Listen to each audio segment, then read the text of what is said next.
Oi, gente, bom dia. Espero que tenham ido bem nas provas de semana passada, né? Hoje a gente começa o segundo bimestre com óxidos, né? Estudamos já ácidos e bases, e para fechar as funções inorgânicas falta óxidos e sais, que é o que a gente vai ver hoje e nas nossas próximas aulas. A gente já tinha falado sobre os óxidos, né? Mas é sempre bom lembrar a definição.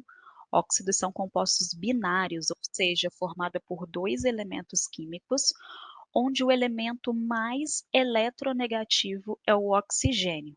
Então, vocês devem se lembrar disso daqui do ano passado, essa fila de eletronegatividade, né? Flúor, oxigênio, nitrogênio, cloro, bromo, iodo, enxofre, carbono, fósforo e hidrogênio, que é o fui ontem no clube, briguei e saí correndo para o hospital. É um macetezinho que a gente usa para gravar essa fila de eletronegatividade. E a gente sabe que o flúor é o elemento mais eletronegativo da tabela. Então, a eletronegatividade cresce nesse sentido. Então, o flúor é o mais eletronegativo, depois dele vem o oxigênio, depois o nitrogênio e assim sucessivamente. Aqui, os metais eles não aparecem porque, muito pelo contrário, os metais são considerados eletropositivos. Então, eles são muito pouco eletronegativos, muito eletropositivos. Vocês vão ver essa matéria com o Cássio.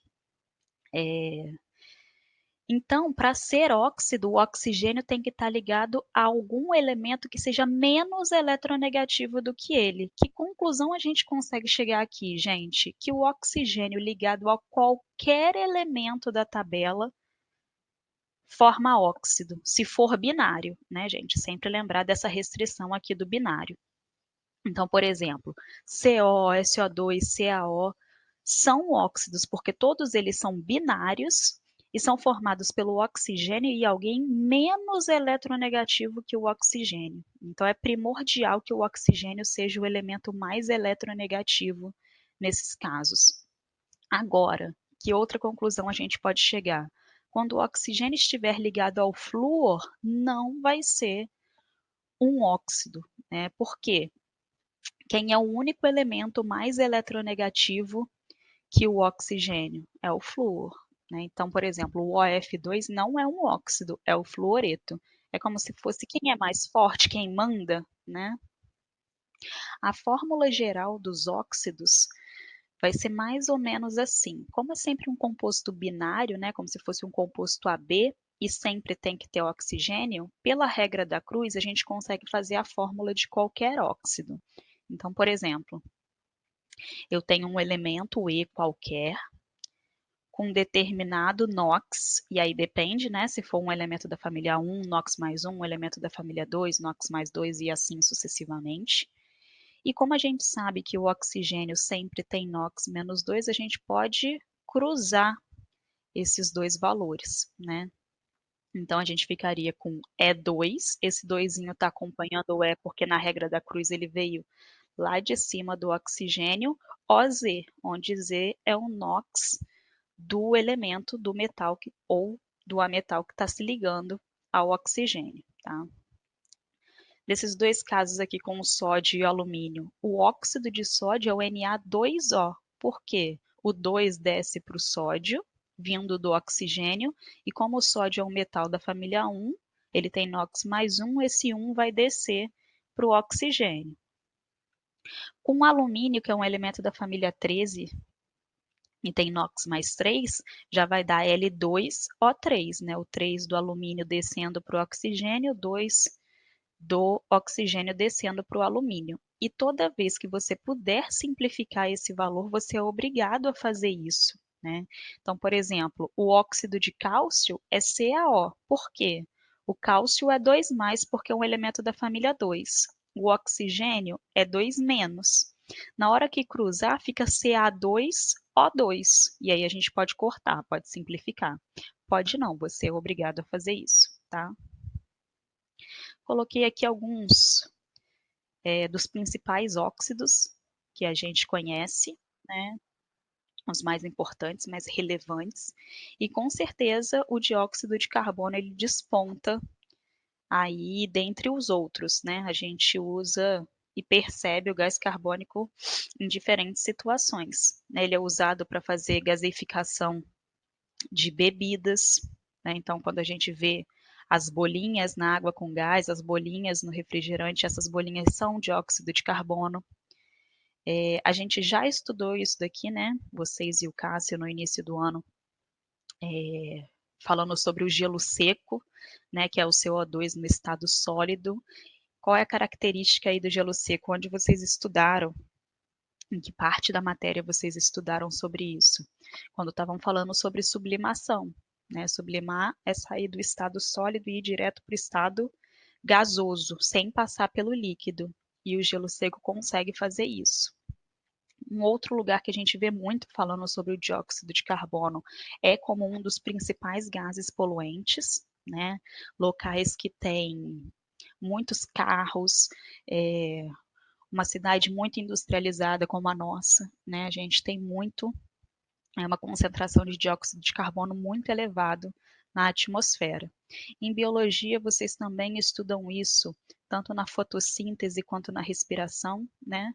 Na respiração, a gente pega o O2 e devolve o CO2, e na fotossíntese isso acontece de forma contrária, né. Então olha quantos exemplos a gente tem de um único óxido. Já o monóxido de carbono também é um gás extremamente poluente, mais poluente ainda e perigoso, né, do ponto de vista ambiental do que o dióxido de carbono, né. Então carros mais antigos liberam monóxido de carbono, indústrias liberam muito monóxido de carbono. Atualmente nos carros mais novos, a gente já tem a ideia de um conversor catalítico no escapamento que faz a conversão de monóxido de carbono em dióxido de carbono. Então olha como realmente é mais perigoso, né. A gente prefere o dióxido de carbono, que também é super poluente, mas não quer de jeito nenhum que tenha monóxido, né. Então, tanto do ponto de vista ambiental, o monóxido de carbono é muito poluente, muito perigoso, mas também no ponto de vista da nossa saúde. Eu não sei se vocês já viram, alguma reportagem falando sobre o monóxido de carbono.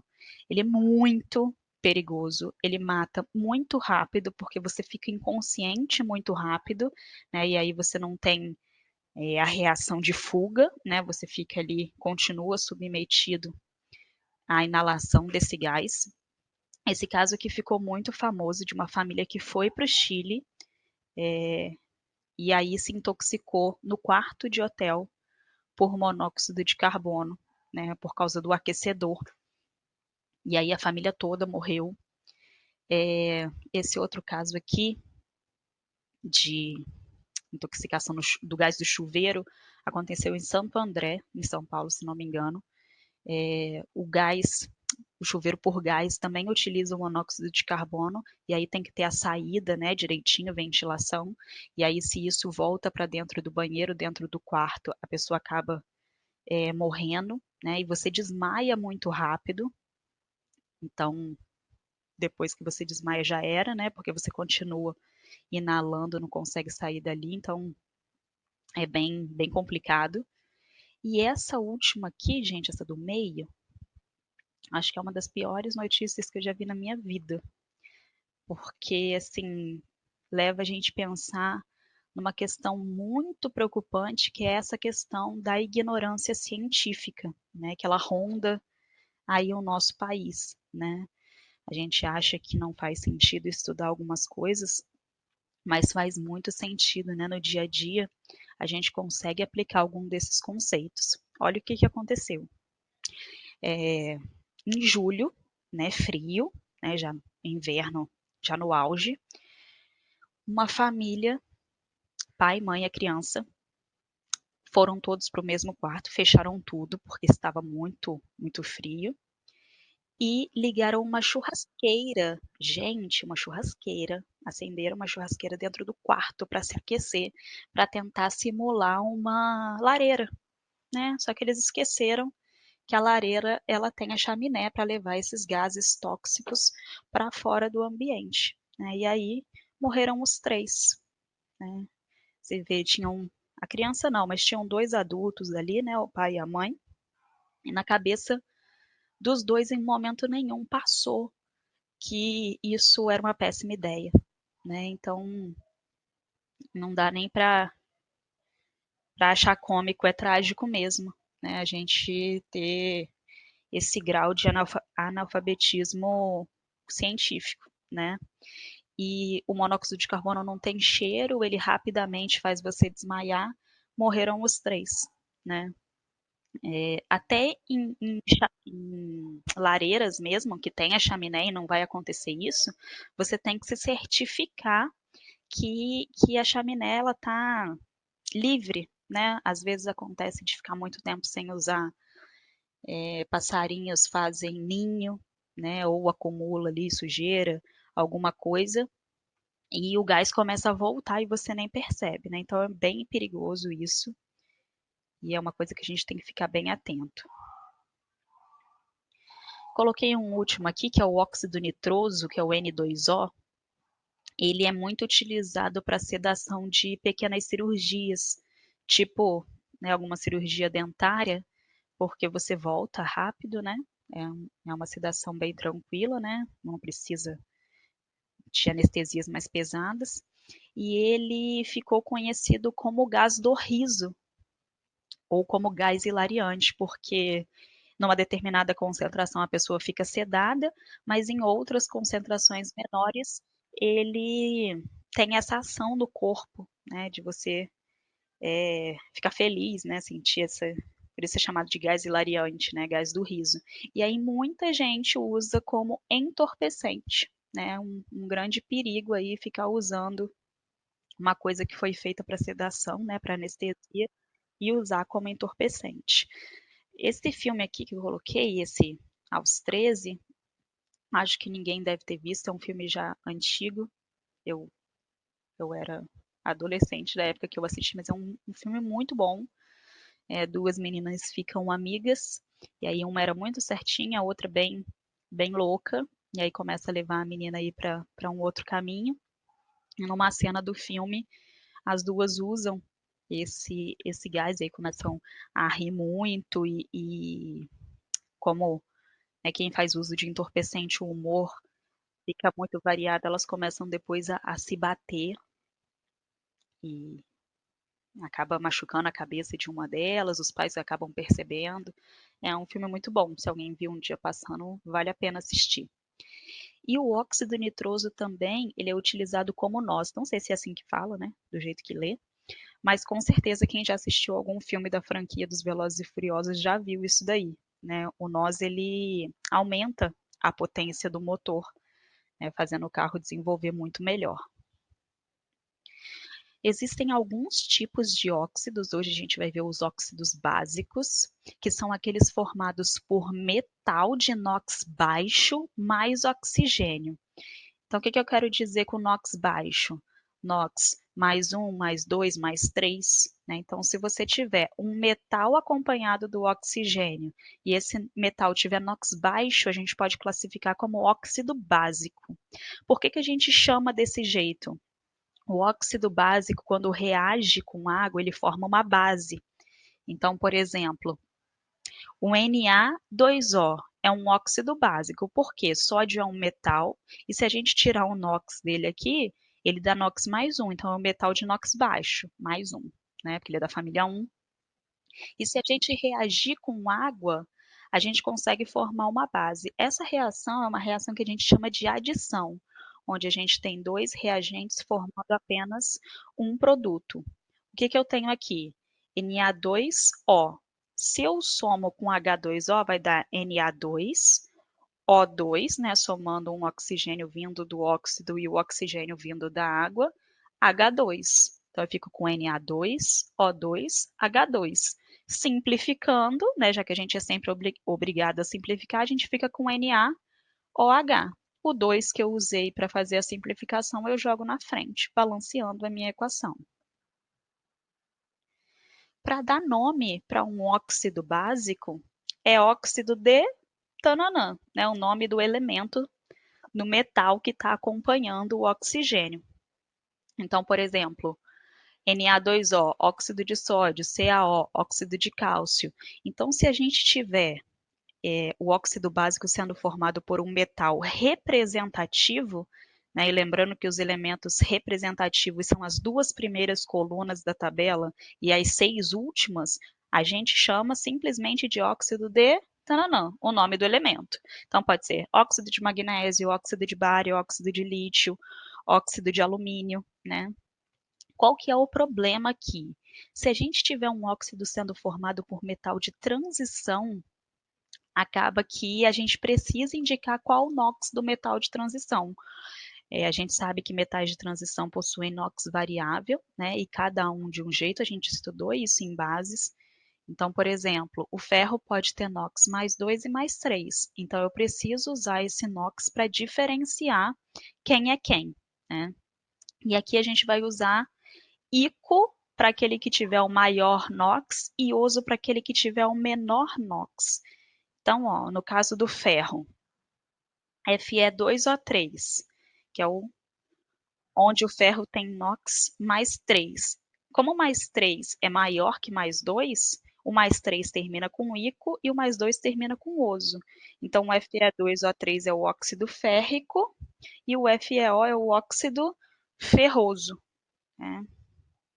Um jeito mais fácil de fazer isso é colocar em romano, né? Simplesmente óxido de ferro 3 e óxido de ferro 2. A mesma coisa pode acontecer com o cobre. O cobre pode ter NOx mais 1 ou mais 2. Nesse caso do CuO, que é com NOx mais 2, e mais 2 maior que mais 1, vai ser o óxido cúprico. O Cu2O, que tem NOx mais 1, vai ser o óxido cuproso. Então, o maior NOx do metal de transição termina com ICO e o menor NOx termina com oso. E lembrando que a gente sempre pode fazer também a nomenclatura usando o número romano. Então, seria óxido de cobre 2 e óxido de cobre 1. Antigamente, a gente usava a nomenclatura que usava prefixos multiplicadores, mono, di, tri, para esses óxidos básicos. Então, por exemplo, o Fe2O3 poderia ser chamado de trióxido de ferro, o Cu2O poderia ser chamado de monóxido de cobre, né? Então, usava-se muito isso para óxidos básicos antigamente, mas essa nomenclatura caiu em desuso. A gente vai ver que ela continua sendo usada pelos óxidos ácidos, que é a nossa próxima aula. Ok, gente? Então, começamos mais uma matéria. Como a gente só termina óxidos agora semana que vem tem uma listinha de exercícios para vocês, ok? Beijinho, um bom segundo bimestre para todos nós. Saudade de vocês. Beijinho.